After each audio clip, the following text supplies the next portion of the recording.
창세기 31장 10절 11절 말씀을 봉독합니다. 그 양떼가 새끼 뵐 때에 내가 꿈에 눈을 들어 보니 양떼를 탄 순양은 다 얼룩무늬 있는 것과 점 있는 것과 아롱진 것이었더라. 꿈에 하나님의 사자가 내게 말씀하시기를 야곱아 하기로 내가 대답하기를 여기 있나이다 하매. 아멘. 오늘 제가 여러분들에게 하나님이 주신 꿈을 바라보며 삽시다, 이런 제목으로 말씀을 드리려고 합니다. 뭘 꾸자고요? 하나님이 주신 꿈을 꾸며 살자라고 말씀을 드리려고 그래요. 식물은 물을 줘야 자랍니다. 물이 있어야 돼요. 사람은 꿈을 먹고 삽니다. 꿈이 있어야 합니다. 옛날 그 광고에 여러분들이 좀 많이 들어본 이야기일 것 같은데, 잘 자, 내 꿈꿔. 그거 어떻게 광고 나온 문구인데 기억이 나는지 모르겠어요. 지금 유행이 많이 지났지만 지금까지도 많은 사람들이 사용하고 있다는 말을 들었습니다. 내 꿈꿔.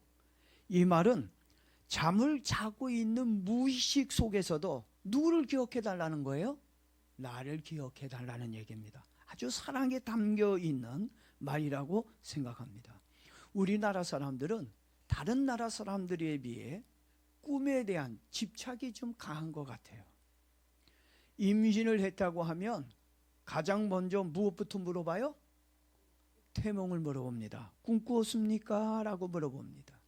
몇 년 전에 국악신동이 나와서 텔레비전에서 나와서 창을 하는 모습을 보았습니다.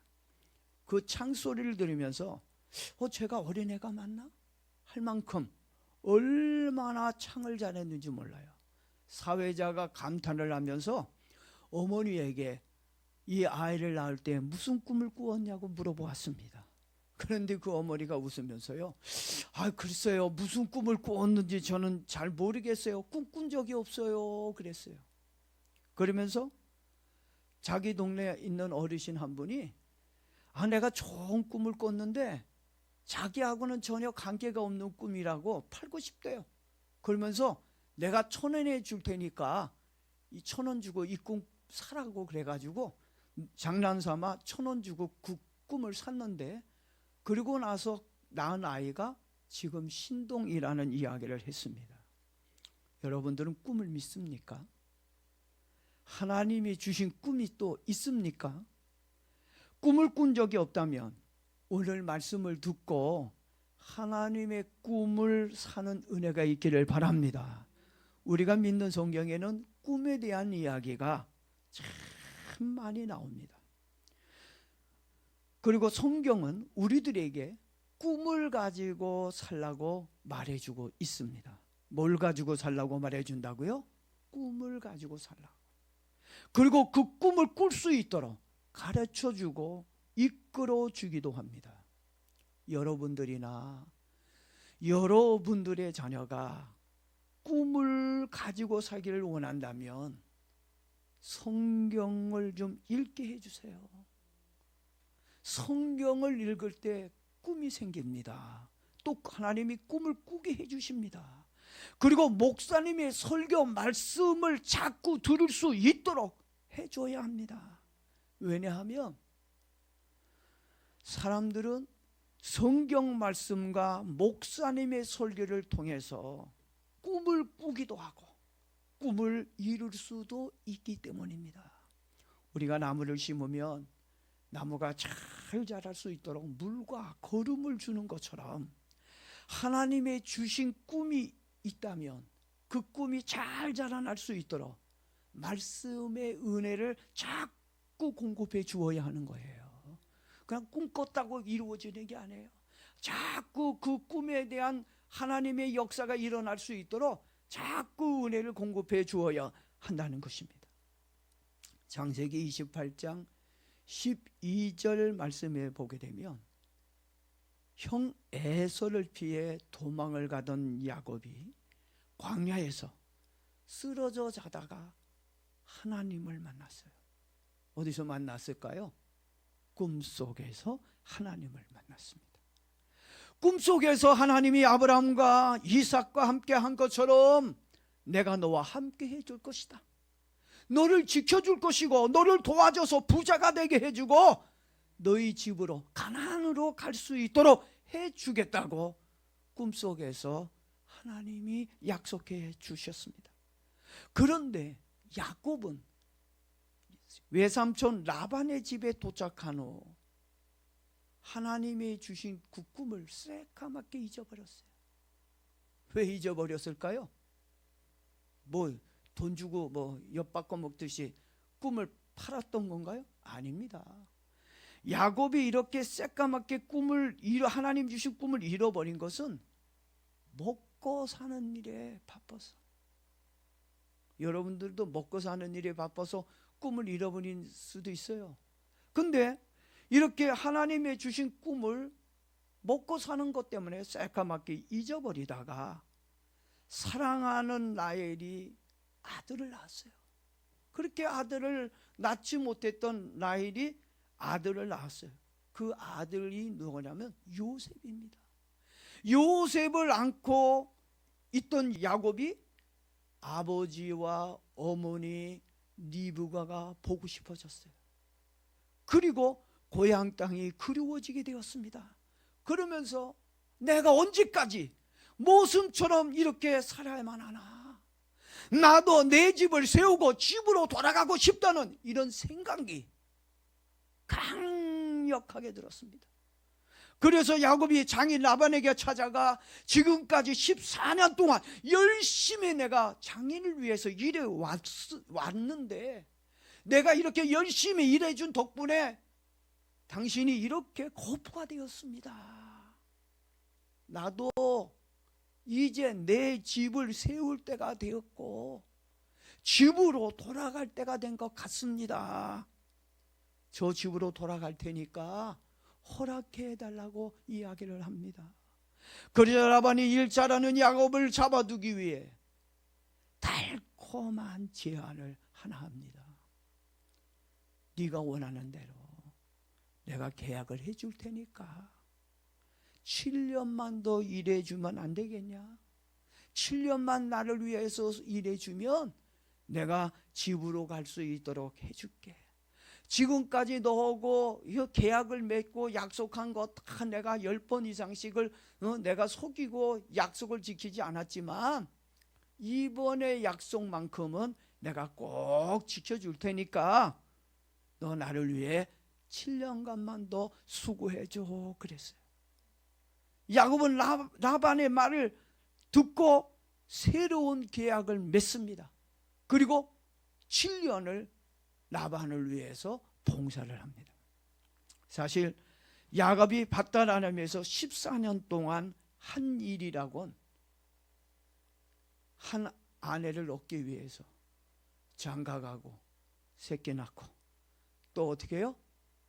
여자를 얻기 위해서 또 장가가고 새끼 낳고 14년 동안 야곱이 해온 거는 그냥 여자 하나 얻어서 새끼 낳고 사는 거, 줌심처럼 열심히 일한 거 외에는 그 야곱에게 일어난 게 아무것도 없습니다. 근데 지금은 자신의 집을 세우고 고향으로 돌아가려는 하나님이 주신 꿈을 꾸기 시작한 거예요. 이렇게 내가 세상을 허송세월 보내서는 안 되겠구나. 나도 내 집을 세우고 내 아버지 집으로 가야 되겠다. 하나님이 나에게 하신 이 꿈을 꾸기 시작했어요. 그리고 14년 전 광야에서 꿈에서 만난 하나님을 기억하게 됩니다. 아브라함과 이삭과 함께한 것처럼 내가 너와 함께 해주고 너를 돕고 축복해줘서 집으로 돌아갈 수 있도록 지켜주시겠다는 꿈속에서의 약속을 믿고 기도하기 시작합니다.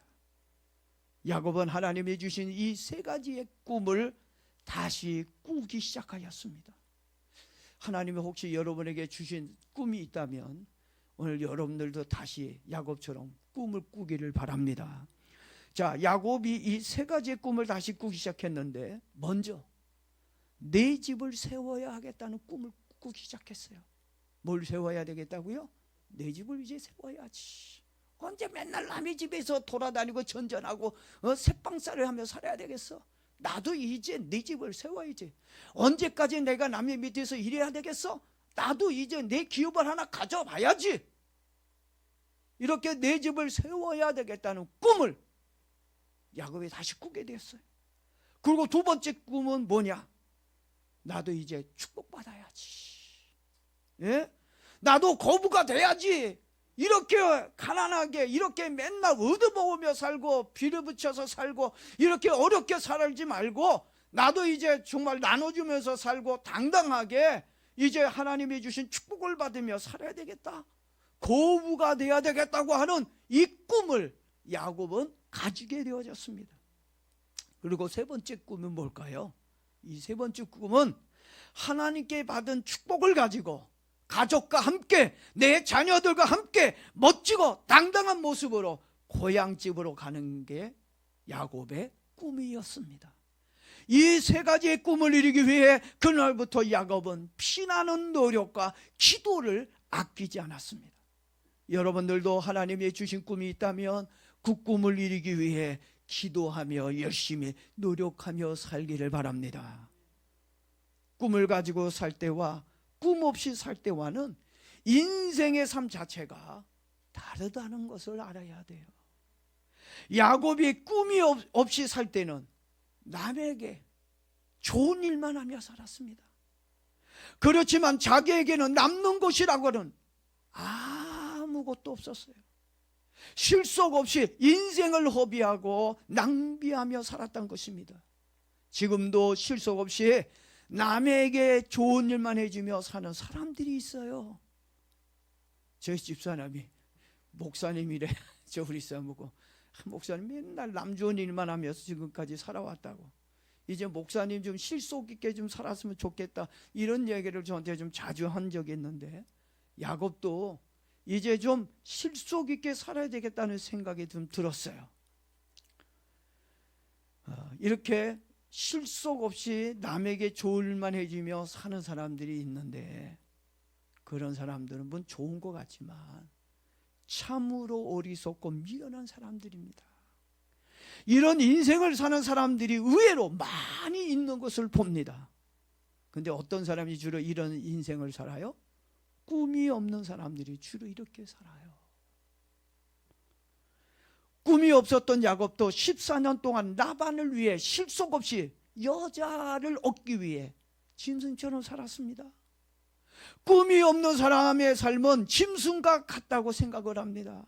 짐승은요, 꿈이 없잖아요.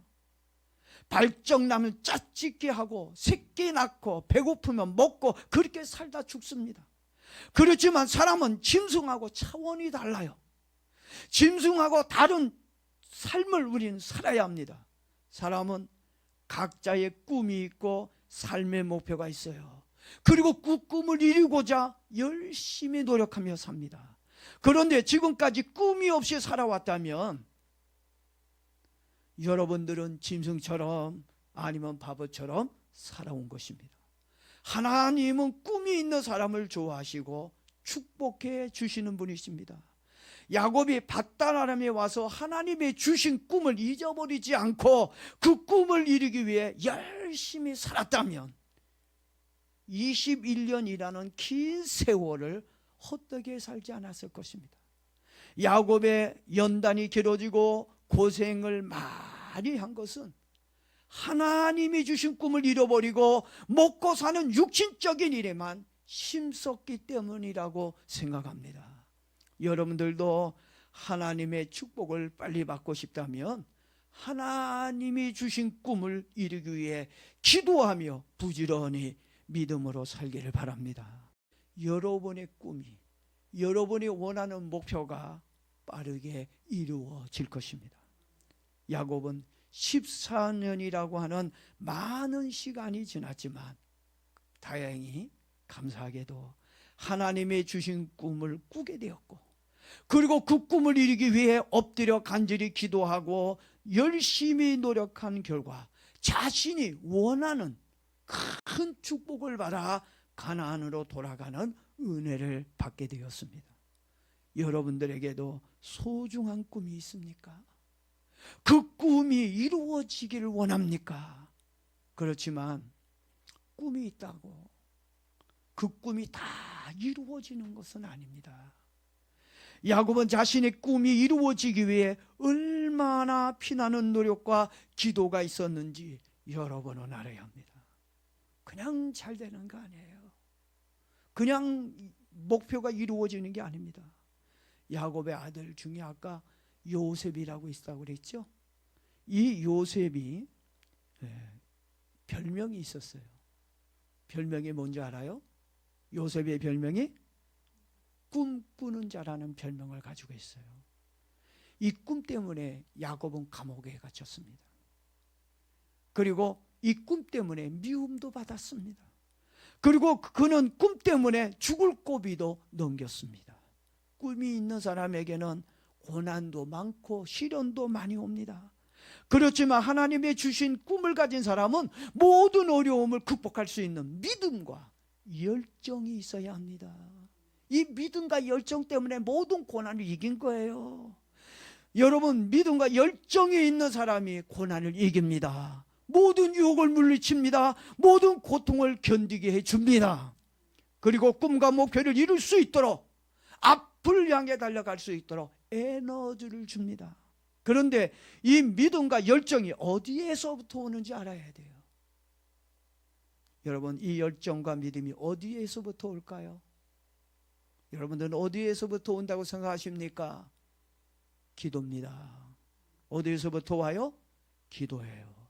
기도할 때 믿음이 생기고 기도할 때 열정이 생기는 겁니다. 기도가 믿음의 에너지와 열정의 에너지를 만들어주는 힘이 되는 겁니다. 요셉이 꿈을 꾸었다고 저절로 애굽의 국무총리가 된 것이 아닙니다. 요셉은 꿈을 이루기 위해 기도로 모든 힘든 과정을 견디며 이겼기에 총리가 되는 축복을 받은 줄로 믿습니다. 이제 다시 야곱의 이야기로 돌아가 보도록 하겠습니다. 먼저 야곱이 장인 라반과 맺은 언약이 무엇인지 한번 알아보겠습니다. 창세기 30장 32절 36절 말씀을 제가 한번 읽어보겠습니다. 자, 장인과 맺은 언약, 계약이 무엇인지 보겠습니다. 32절입니다. 오늘 내가 외삼촌의 양떼에 두루 다니며 그 양 중에 아롱진 것과 점 있는 것과 검은 것을 가려내며 또 염소 중에 점 있는 것과 아롱진 것을 가려내리니 이 같은 것이 내 품삯이 되리이다. 후일에 외삼촌께서 오셔서 내 품삯을 조사하실 때에 나의 공의가 내 대답이 되리이다. 내게 혹시 염소 중 아롱지지 아니한 것이나 점이 없는 것이나 양 중에 검지 아니한 것이 있거든 다 도둑질한 것으로 인정하소서. 라반이 이르되 내가 내 말대로 하리라 하고 그날에 그가 숫 염소 중 얼룩무늬 있는 것과 점 있는 것을 가리고 암염소 중 흰바탕에 아른진 것과 점 있는 것을 가리고 양 중에 검은 것들을 가려 자기 아들들의 손에 맡기고 자기와 야곱의 사이를 사흘길이 뜨게 하였고 야곱은 라반의 남는 양떼를 치니라. 자, 쉽게 말해서 야곱이 짐승을 치고 돌볼 수 있는 짐승은 어떤 짐승들만 이제 돌보게 돼 있어요? 하얀 짐승입니다. 뭐 점 하나 있거나 얼룩무늬가 있거나 그러면은 라반이 어떻게 해요? 다 빼돌렸어요. 그냥 혹시 몰라서 점이 있나 없나 찾아보다가 발톱에 티는까지라도 있으면 이 짐승은 안 돼. 그러고 어떻게 해요? 다 빼돌렸어요. 흰 눈처럼 진짜 점 하나, 아주 조그만 티 하나 없는 아주 깨끗한 짐승들만 골라가지고 누구에게 맡겨요? 야곱에게 맡겼습니다. 야곱은 상당히 불리하고 어려운 계약을 하였습니다. 상식적으로 이치에 맞지도 않는 계약을 한 것입니다. 한마디로 무모한 계약을 했어요. 여러분들이라면 이런 계약 하겠습니까? 전 솔직히 못해요. 할 수 없습니다. 다시 말해 여러분, 백인 부부에게서 흑인 아이를 낳을 수 있을까요? 낳을 수 있어요? 없어요? 흑인에서 백인 아이를 낳을 수 있습니까? 안 되죠. 낳을 수가 없습니다. 확률적으로 불가능할 것입니다. 그래서 제가 혹시 몰라서 인터넷을 찾아봤어요. 백인 부부에서 흑인 아이가 나오고 흑인 부부에서 흑인 아이가 나올 수 있을까? 나올 수 있을까요? 없을까요? 여러분들 생각할 때 안 되겠죠? 나올 수 없다고 생각하겠죠? 그래서 제가 혹시 몰라가지고 찾아봤습니다. 근데 찾아봤더니 깜짝 놀랐어요. 흑인 부부 사이에서 백인 아이도 낳을 수도 있고 백인 부부 사이에서도 흑인 아이를 낳을 수도 있다는 얘기입니다. 희귀한 일이지만 이런 경우에는 종종 한 번씩 있는데 조상 중에 흑인이 있거나 아니면 조상 중에 백인이 있는데 그 백인의 어떤 유전자가 강력한 유전자가 의해서 또 흑인에서 백인에서 흑인이 한 번씩 나올 수도 있다는 얘기예요. 그래서 정말 그런가 찾아봤더니 2010년 7월 21일 동아일보 기사에 나온 내용입니다. 영국에서 살던 흑인 부부가 있었는데 첫째도 흑인, 둘째도 흑인 아이를 낳았습니다. 그리고 세 번째 아이를 낳았어요. 그랬더니 세 번째 아이가 신기를 들고 나왔어요. 백인 아이를 낳았습니다. 좀 전에 말씀을 드린 것처럼 흑인 부부 중에 혹시 백인 조상이 있지 않았나?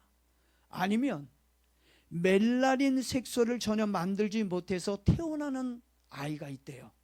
이것이 알비노 환자라고 그러는데 이렇게 알비노는 이 백세증 환자를 의미해 주고 있는데 이런 알비노로 태어날 확률은 2만 명당 1명이 태어날 수 있다고 얘기합니다.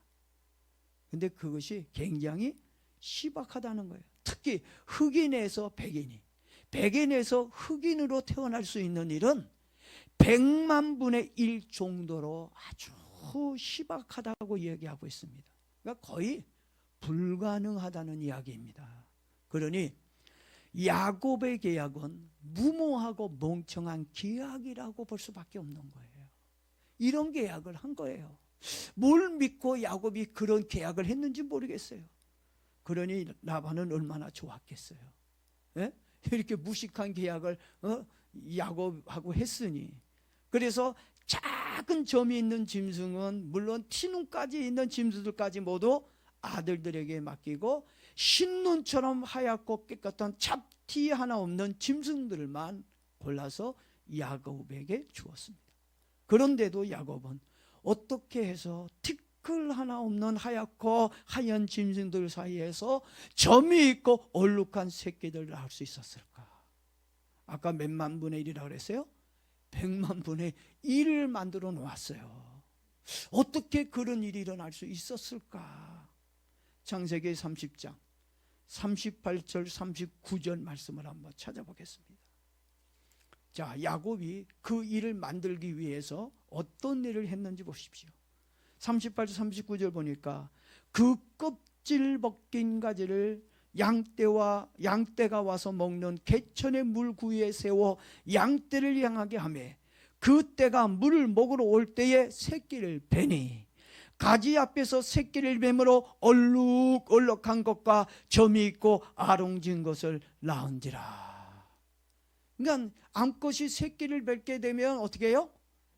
그 아롱아롱 그런 그 물가에서 그 신풍나무 가지라고 또 주석에 보니까 나왔는데 그 나뭇가지를 보면서 임신을 하게 하고 새끼를 베게 하고 또 물을 계속 먹게 하고 그렇게 해서 새끼를 낳게 했다는 얘기입니다.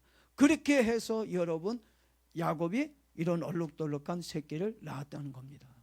여러분 이 말이 믿어집니까? 야곱이 이렇게 해가지고 새끼들을 베서 알록달록한 것을 낳을 수 있었다라고 여러분들도 그렇게 생각이 들어요?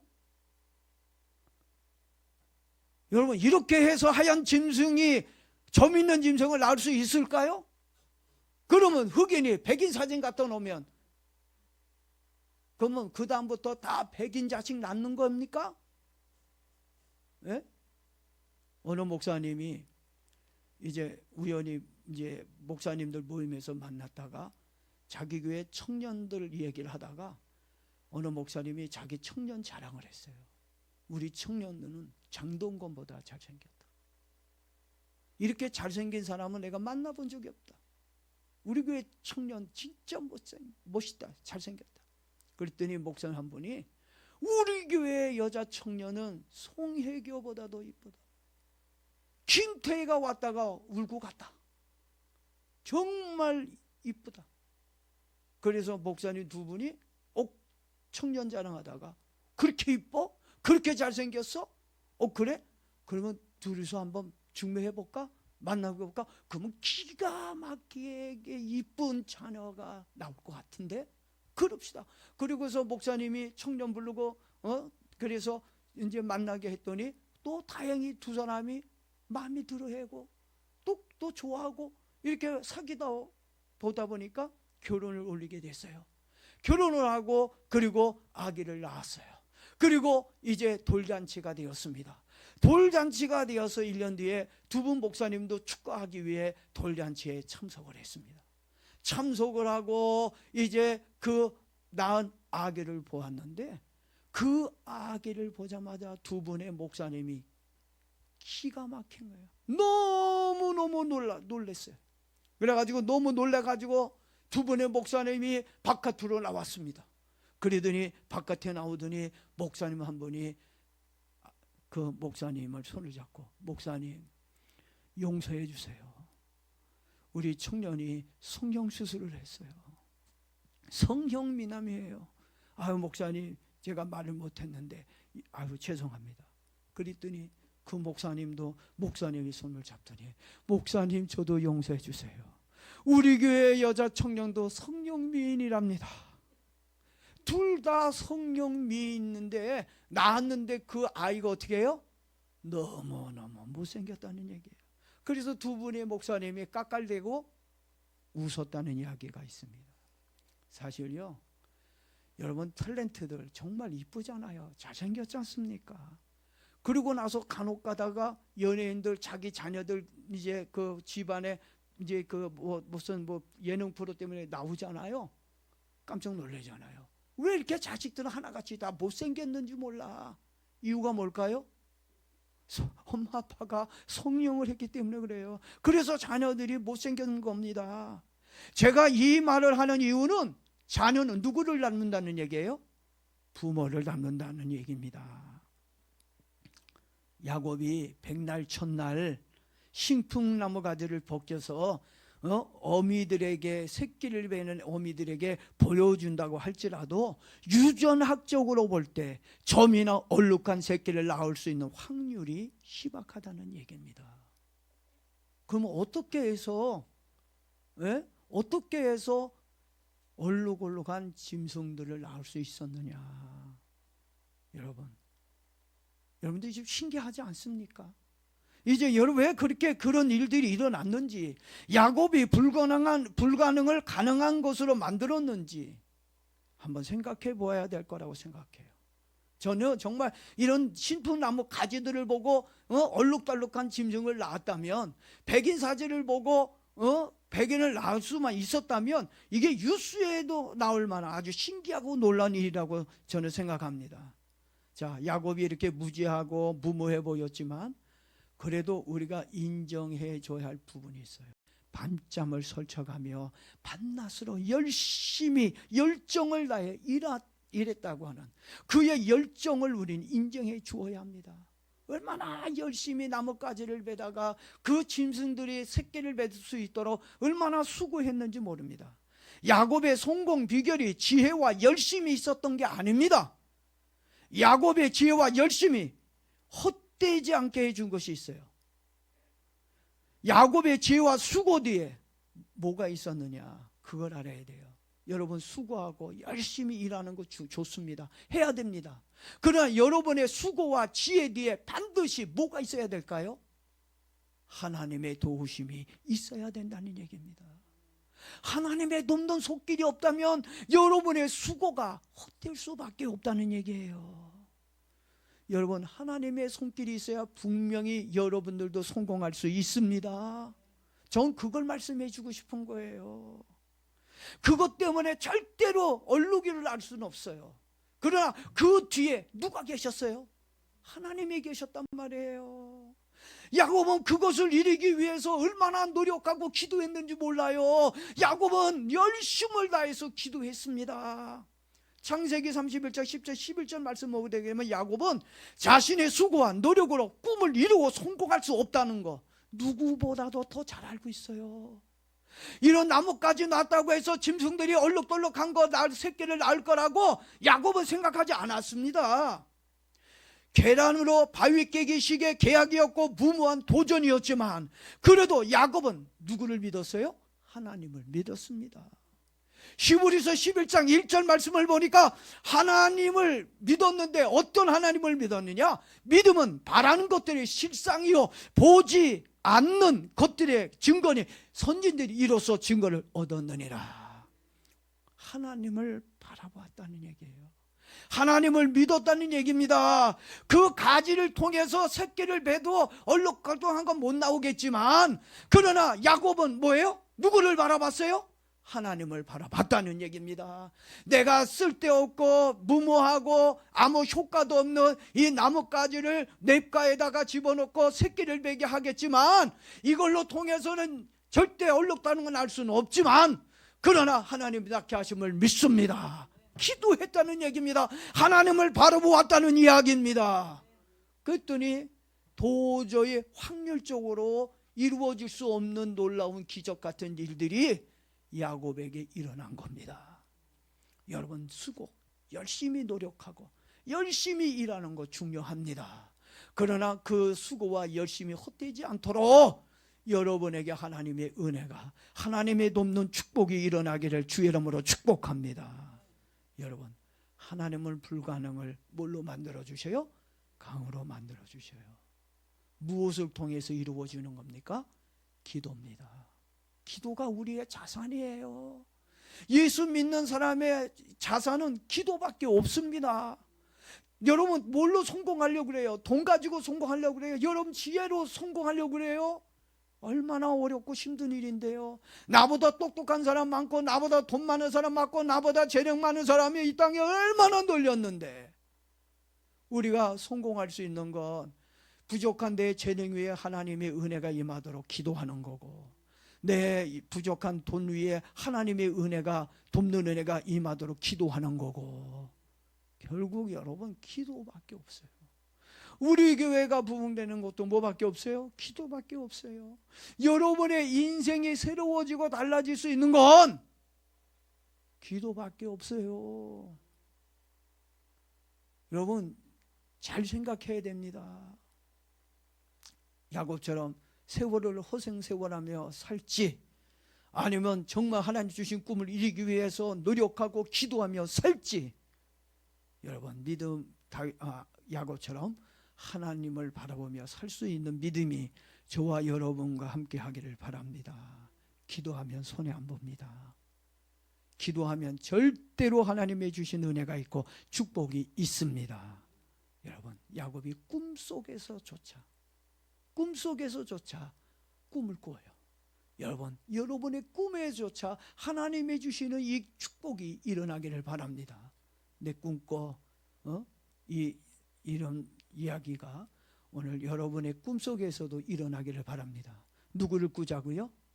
하나님을 꿈꾸는 여러분이 되어지기를 바랍니다. 이 시간에 우리 한번 기도하겠습니다.